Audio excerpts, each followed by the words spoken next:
As countries in Global South, we often look to Europe as a continent that embodies democratic values, champions human rights, whether through European Union, uh, candidate countries, or other regions. Europe is renowned for its commitment to best practices and upholding democratic principles, constitutionalism, the rule of law, and robust social and labor law policies. In contrast, we lack, when I say we, South Asian countries, we still face significant challenges in achieving these ideals today. We have extreme privilege of welcoming a special guest from Germany who will help us explore how we can reach these important milestones. Please join me in welcoming Professor Dr. Heinz-Dietrich Steinmeyer, a dedicated advocate for democracy, constitutionalism, and the rule of law. Professor Steinmeyer just corrected me yesterday that he is now the former chairman of European Network for Research and on Supplementary Pensions, which is ENRHP. Hello and welcome to the podcast interview by South Asia Research Institute for Minorities, abbreviated as SARIM. We are a non-profit organization dedicated to amplifying the voices of marginalized communities, religious minorities, and the victims of systematic violence. My name is Furqan. I work here as a senior research associate. Today, we will dig deep into the theme titled Social Security and Minority Rights, Lessons from Europe and South Asia, for South Asia. This podcast is divided into three parts. The first part contains a brief introduction and journey of our esteemed guest. The second part includes the opening remarks by Professor Steinmeyer, while the third part includes question and answer session. So thank you so much, Professor Steinmeyer, for giving us your valuable time and providing your consent for this podcast. So without further ado, I would hand over the floor to you. You can start and walk us through your journey, your extensive experience in projecting, advocating rule of law, and supplementary pensions as well. So thank you so much. So, thank you very much for this invitation, and I'm happy to do this because starting with a kind of other background, I have in the 90s and early 0 years of this century, I've consulted a number of countries around the world, and especially transformation in Europe, but also Brazil, China, and these places. So I've found that to start with, the German or the European experience is a good one in the first place, is not the perfect one in the second place, because we all have to see that we also have difficulties. I'm just, as I did in this this conference some weeks ago on constitutionalism, I showed the audience that the German or European democracies are to a certain extent even also in danger. And so I think it's a common experience, and to share this experience, I think, is a worthwhile thing to do. And so what I would like to do is, in the first place, to tell you the general approach we are pursuing, and I would like to give you some self-critical remarks to say, well, this doesn't work perfectly. There are some problems to see. So in the end, you will get a more colorful picture, I hope. And one principle I want to put in the beginning is, as all my experiences with consulting, what I did was I went to the places, asked the people to understand the country, because it's very important. You cannot copy things just to another country. Usually it doesn't work. But you have to understand the country and then make a system, a proposal, suggestion, which really fits. So this is my principle in approaching all these things. And now we are talking about social security and minority rights. Well, we have minorities in Europe, you have minorities in your country, and minorities and other persons disadvantaged in all the South Asian countries and the rest of the world in a way. So how to approach this? And the way we approach it in Social Security, because this is the main topic we are just covering. If we do it in Social Security, the principle of the national German law we have and the European law above here in Europe, as far as the member states of European Union are concerned, European law is stronger than national law. We have become adjusted to it. It's a thing which is nowhere else in the world. So it's really the most important source is in a way the European law, and the European law approaches this issue by saying there has to be equal treatment anyway. So anyway, equal treatment. So take a case in Social Security. A person from your country comes to Europe, to Germany, and works in Germany for 10 years. Let's assume this. This person will be treated as myself worked 10 years in Germany. So there is no difference at all. And this is also what the European law requires. There are rules in European law which ask for the same thing. So it's not the case, not that we don't have minorities or disadvantaged persons, but the aim is equal treatment.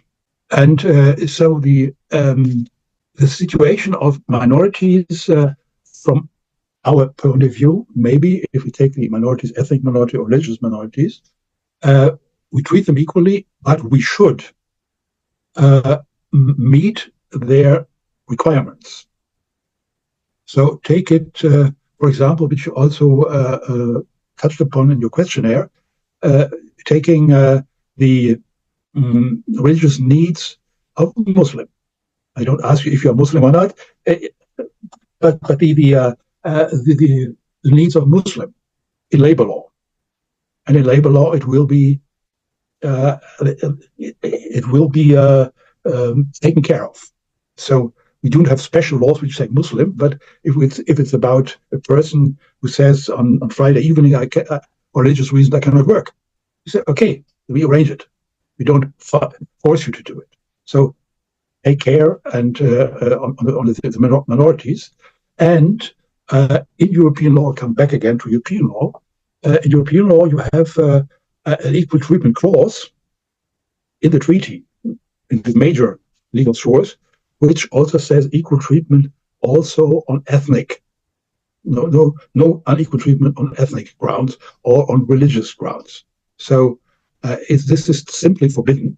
And the other question is, on the other side, if there should be some kind of, and I think this is a discussion maybe in your country, I know it from the United States and from South Africa, that there is affirmative action.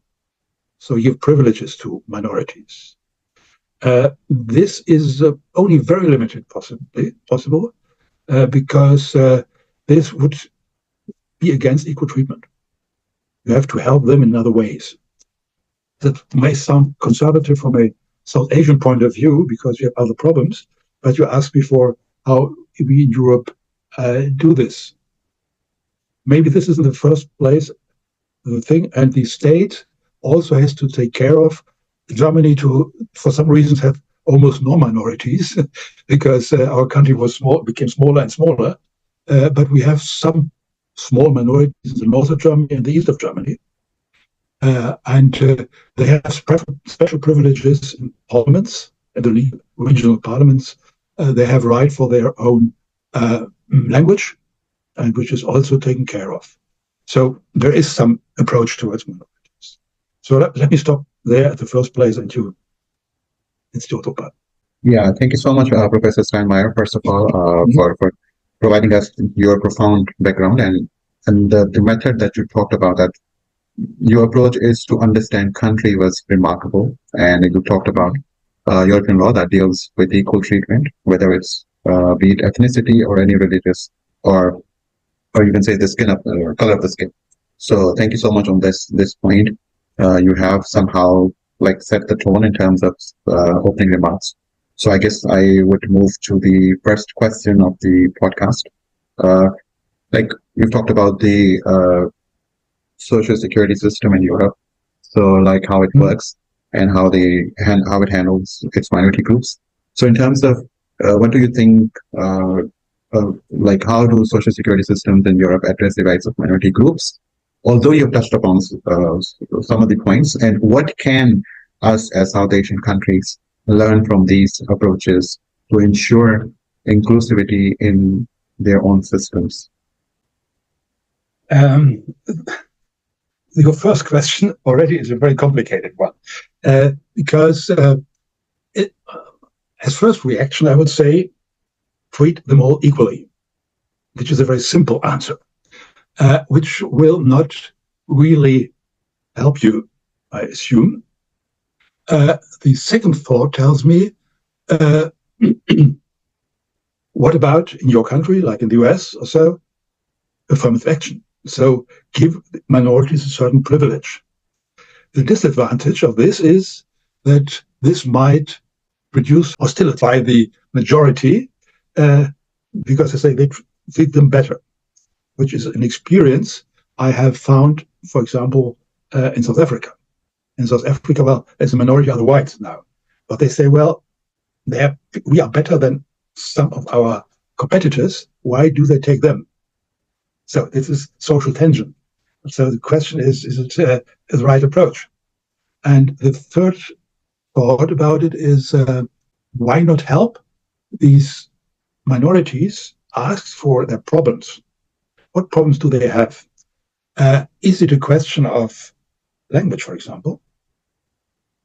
Is it a question of training, of education, for example? Is it a question of access to certain publications, to certain administrations, and then to do something just on these points? So, for example, what if you apply, for example, in one of European countries for a social security benefit, you will maybe not find your language you speak in Pakistan there, but you will find all European languages there, and even minority languages maybe. For example, now on all social security papers you find Ukrainian and Russian because of the current situation. So we try to give them easy access. And I think this is one of the things. You cannot change the situation of minorities, that's my point of view, by changing social security, but you can help them to get to social security. Absolutely. There is another follow-up question coming up, if you don't mind, if your time permits. Sure. So yeah, as you've been experiencing, you have a vast amount of experience in handling those social laws and labor laws. You've often noticed that countries these days have now adopted the footprints of, let's say, autocratization or authoritarianism, right? And you've given us the idea that, what problems do minorities face, whether it's language problem or whether it's ethnic or religious problems, right? So let's say in the presence of autocratic regimes in many of the countries, you won't be able to, you won't have to name those countries. It's in front of our eyes. So do you think it is still possible to achieve these milestones, especially in our part of the world? Well, the problem is there on what power base an autocratic regime is based. And if an autocratic regime is based, I think of some countries in that area, is based on a certain ethnic group, the other ethnic group don't have a chance because the power base are them. And so it depends really on. So in this case, if an autocratic regime doesn't want to, and that's autocratism, you don't have a chance. And you only can try to, or you can hope that they have an understanding for the minority, but really changing this is close to revolution. And you cannot prevent it. I talked about in this conference about preventing autocratism, but if you are in autocratism, you have to find a way out of autocratism. So this is a very unhappy answer, but an answer I think which is there's no chance. Yeah, I totally agree with that. So you've talked about language, right? In your experience, how important it is when it comes to cultural sensitivity in developing social security policies that effectively support minority populations in both Europe and South Asia. When I say both Europe and South Asia, you remember I presented a paper when I talked about the political representation of minorities in Spain and Pakistan. So I was kind of like, inspired from that, case of mine. So that's why I've included this question in this podcast. So please. Well, if I understood your question right, it's surely possible a matter of having special representation for minorities. I would totally agree.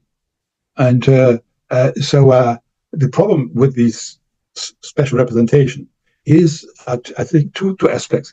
The one aspect is you may give them a better access to parliament. I think of, for example, of a situation in the most northern state of Germany, which is close to Denmark, and there's a Danish minority. And usually a political party in my country can only be in parliament if they have more than 5% of voters. The Danes never get it. But the constitution of this state says they have to have a seat in parliament if they have more than 100,000 people voting for them. It's enough. And so they are in the parliament despite that. So it's a bit change of representation. The other approach would be to have a special kind of minority council. And the minority council, the problem or the aspect is there. Can this minority council, should this have a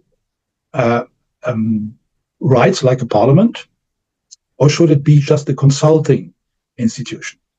If it has rights like a parliament, make things complicated, and maybe we can with the tangents of the majority.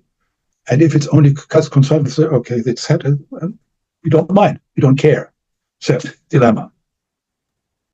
Okay, yeah. I mean, in terms of having minority council, I've recently conducted a webinar which talked about the having religious consensus or religious alliances, between those minority groups. So in a way that these people can, come together at one platform and actually go further in terms of raising their voices, like in a stronger manner. So yeah, you've rightly given us the contrasting difference on how these things can be achieved.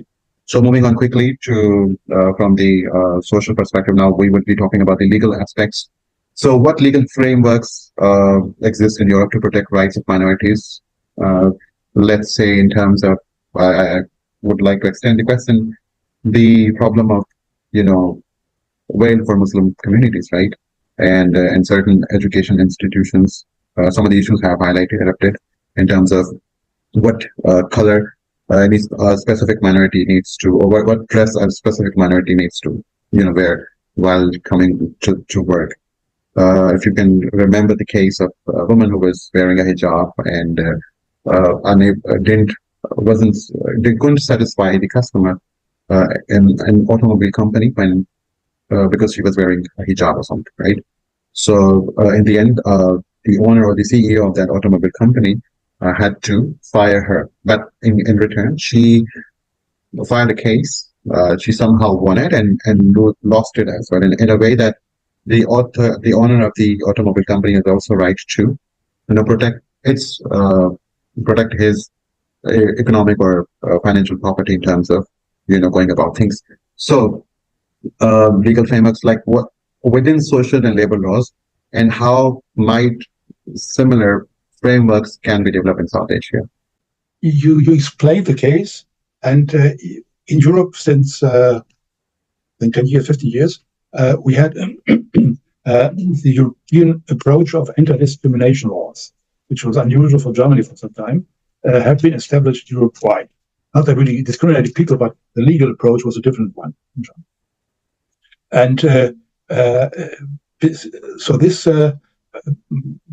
brought us to an act, a national act, but also European act, asking for equal treatment and on the different aspects. And this again leads in my country to to a big number of court cases. And in these court cases, that's the first thing. So the courts, you have to go to court. There is a certain sanction in the law. And so, for example, if somebody would apply for a job and you find out that he, in the end, is not accepted because his skin is not is too dark, put it that way. Then he could file 3 months of salary if it's just treated this way. So there's a sanction. And this 3 months of salary is already something. And the second thing is we have institutions, anti-discrimination institutions, they are called.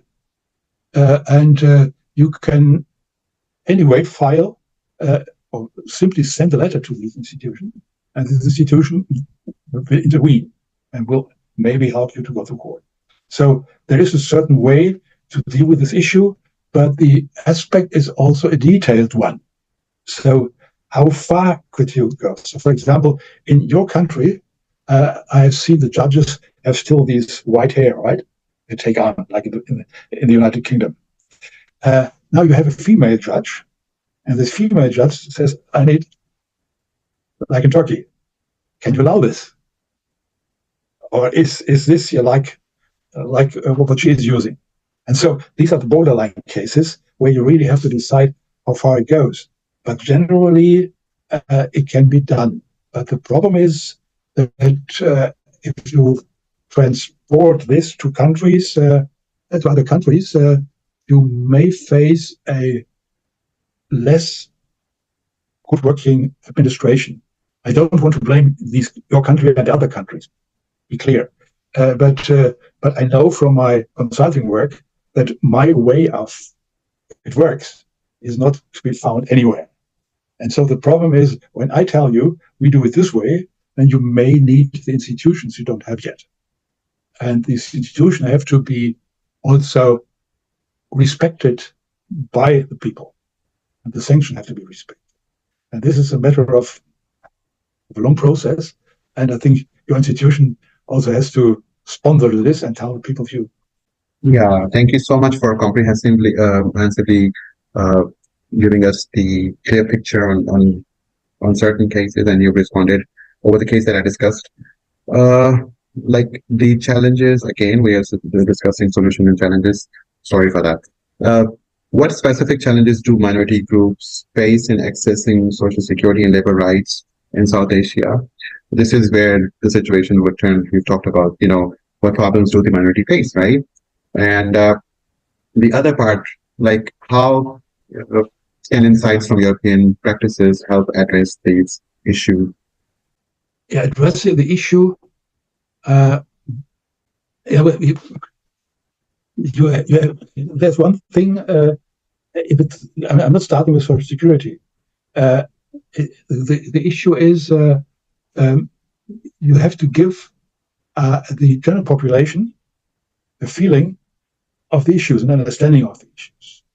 And this is a problem anywhere. And this is a problem also here in Europe now with, for example, with a lot of Muslim immigrants. You may have heard about the problems and tensions which are now here. And to tell those people they are good folks. They want to work. And we have to address the real people. And I think it's a matter of education and of institutions. I don't know exactly what your institution is actually doing, but institutions who see their kind of field work in addressing the issues and bringing them to the attention of the country, of the state, of institutions, for example, like Social Security institutions. And maybe because they're usually big institutions, they may not know all the issues. And they have to be trained, a bit to be told about the issues which are there. And you also have to see another aspect, does come back to Social Security, does any of those groups can be integrated fully into Social Security? So I give you an example of a country close to your country, China. And in China, you have a coverage in Social Security of the workers in the cities. You don't have a real coverage of the farmers, only on a voluntary basis. And of millions of farmers, only about 5 to 10% are covered by this. The rest is not covered. If you say treat them equally, it doesn't work, because a lot of those farmers don't earn any money. They don't have plants in their hand. They exchange things. They go to the market and get some food for their food they are producing. So maybe the system as such, which you establish for the working population of cities in industry, doesn't work for certain people. The farmers in China are not a minority, they are a majority, but anyway, it shows the difficulties of some aspect. It has nothing to do, so in principle, with ethnic and with religion, but with the social situation of people. Absolutely. I mean, you've given the example of China as a country. Yeah. I mean, somehow, would you also like to shed light on a country that is equal in terms of population to China, India? Would you like to share something about the lessons from Indian point of view in terms of how they are doing in terms of social security and how they are actually handling their minorities? I mean, we know what are they doing with their minorities that is in front of the world, but since we are discussing social security, so how would you take India as an example? Or is it like improving? I mean, I know what's happening in Pakistan in terms of how they are going to deal with how they are dealing with their minorities.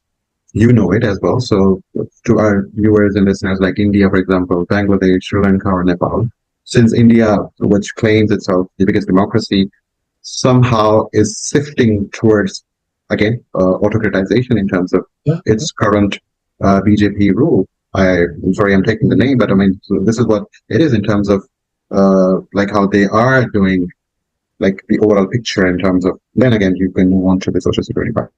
I have to confess that my knowledge about the Indian system is not that perfect, so I cannot give you a perfect answer, but I see the danger of, if you have a Hindu president, and he's very religious president, that this goes to the disadvantage of other religious groups like Muslims.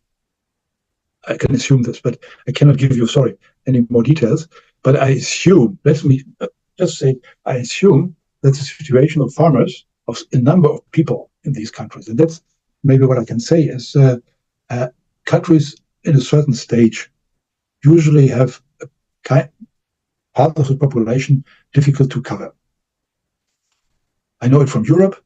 I know it from other countries around the world, where you say, they are there, but by the way we usually do social security, we cannot cover them. We cannot reach to them. And I assume this is the case in India, Bangladesh, etc. When I take it from the European example and the Balkans, I had this experience as well. And even in the early 90s in Poland, and so, but maybe more there. So I think the aspect there is how to cover a certain group of people. And I assume that's also the Indian problem. Absolutely. Now we would be moving towards the solution part. There are two questions remaining that talks about some of the better pictures that we will be having from your end. Like, how can these policies be designed to empower minority communities, let's say both in Europe and South Asia? And what role do you see in terms of collaboration between, you talked about the having some sort of a consensus between these minority groups, like collaboration between legal scholars and minority advocacy groups in both the regions, like people like you, for instance, people like Professor Cassius, people like the other esteemed scholars who were with us in the Democracy and Constitutionalism conference.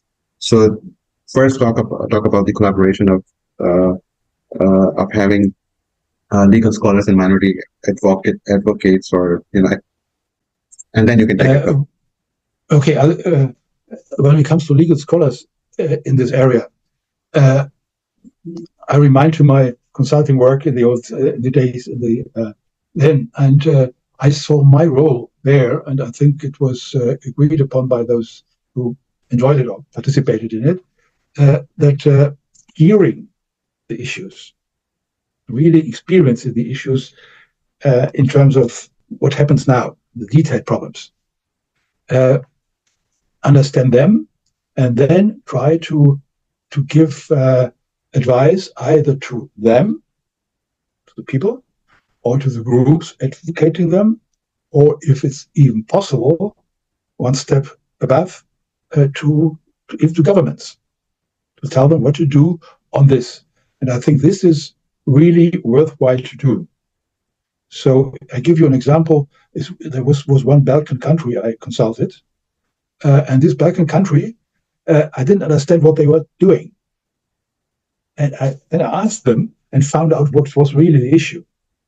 And in the end, we found the solution. Free from my desk, I never would have found the solution because I didn't understand the system. But if you talk with the people participating, you can help. And I think a legal scholar then can find ways from his point of view, learning with a scholar in the country to find out how to put it into national law.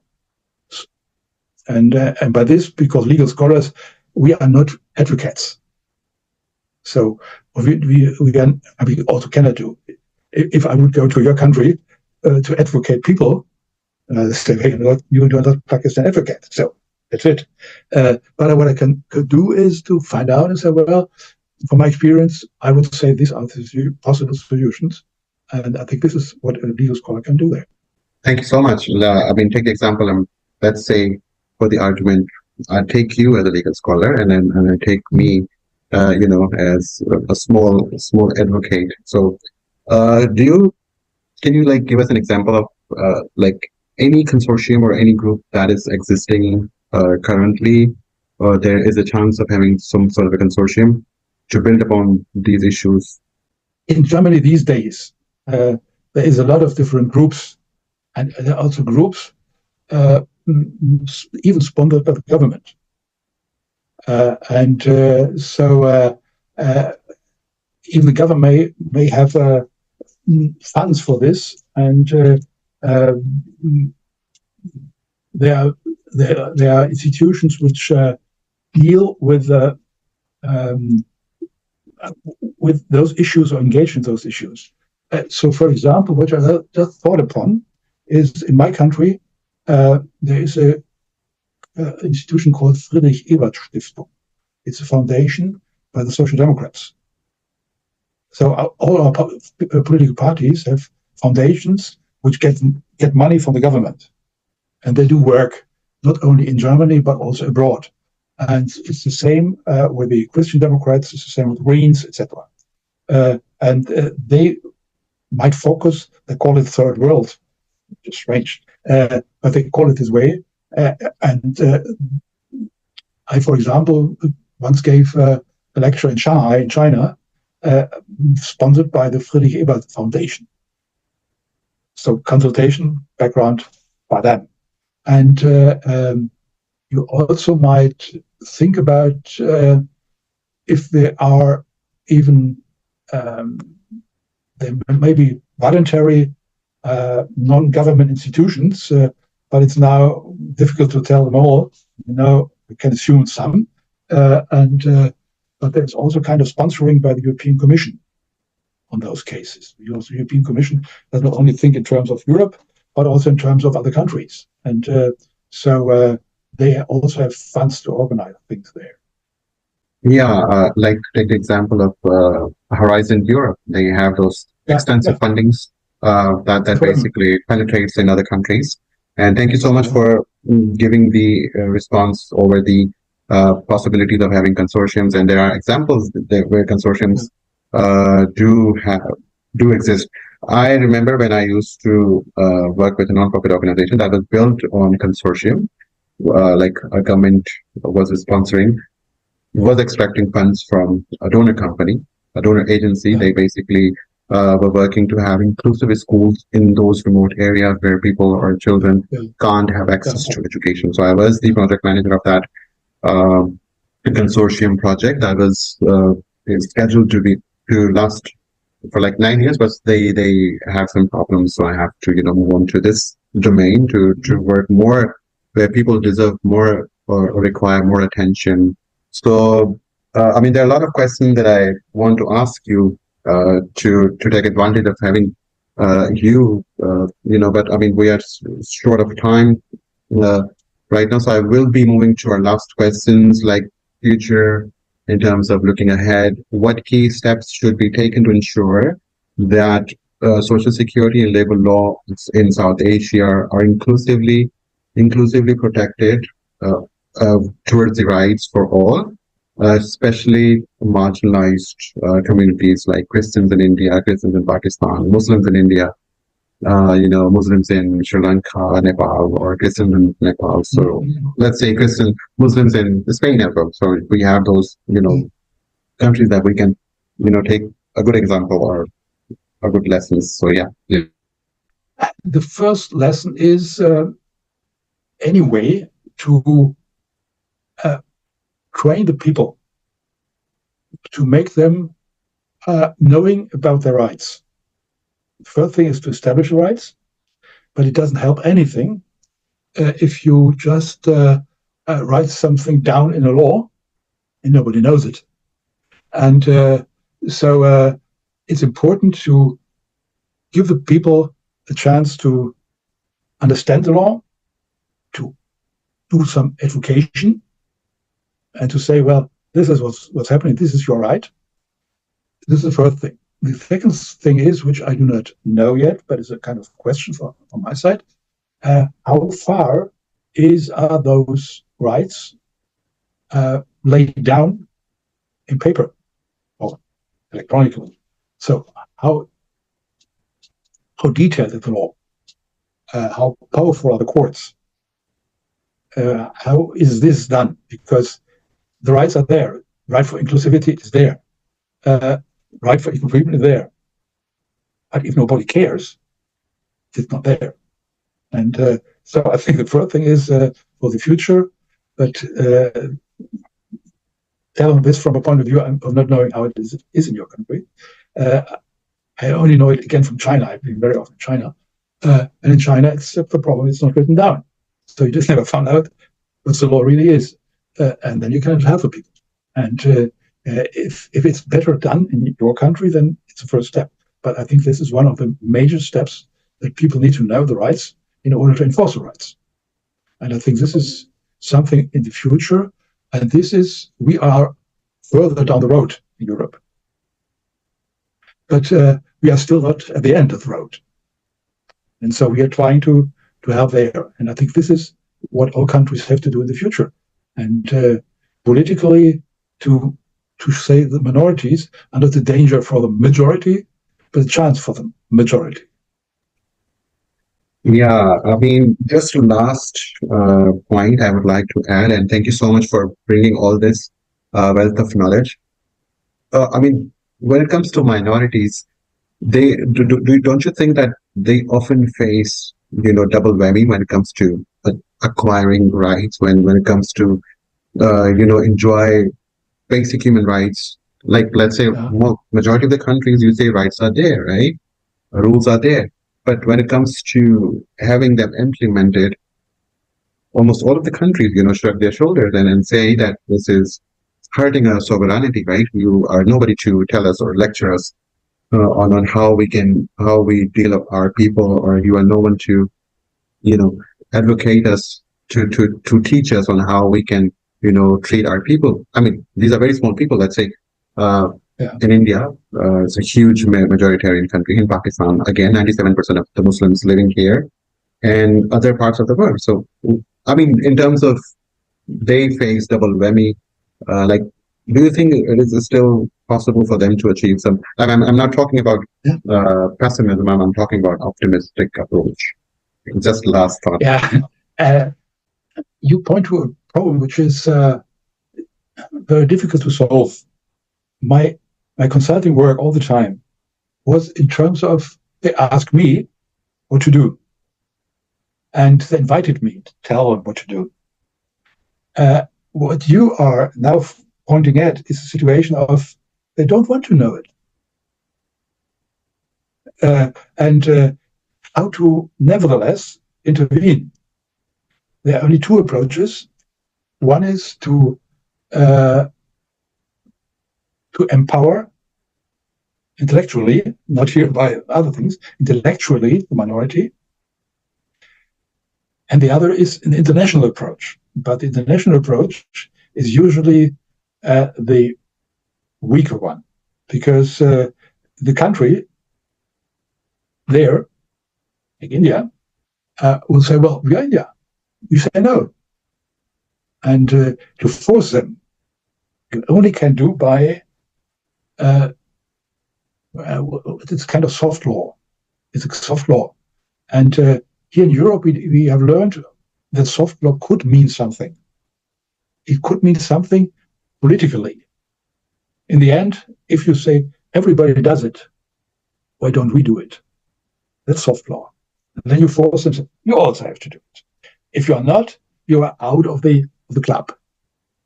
But it's hard to achieve. Because it is hard. Yeah. That's what I mean. It's really, really hard to achieve. Maybe even impossible. Yeah, I mean, I can call it like last year we held a webinar, international webinar, where some of the speakers from United Nations were also invited. Yeah. We were talking about the whether it's a time to change the UN's rules and regulations, right? UNDHR for that matter. But the other, because it's been 75 years since the UN has been established, and yes, we are still. I mean, see, I was also kind of like applying for sort of a research paper where I would be asking the question of how difficult is it? I mean, do you have a time for this last question, please? So, how difficult is it for UN to maintain neutrality when it comes to dealing with countries that are ridden with heaps of challenges and human rights violations? So how do you see that? I also would be moderating a webinar on United Nations Day, where we will be talking about upholding minority rights. Is it a major challenge for UN to maintain, or EU to maintain its neutrality when it comes to, choosing countries, let's say, favorable or less favorable? This is a highly political issue, and this is the problem of a moral approach and a approach driven by facts.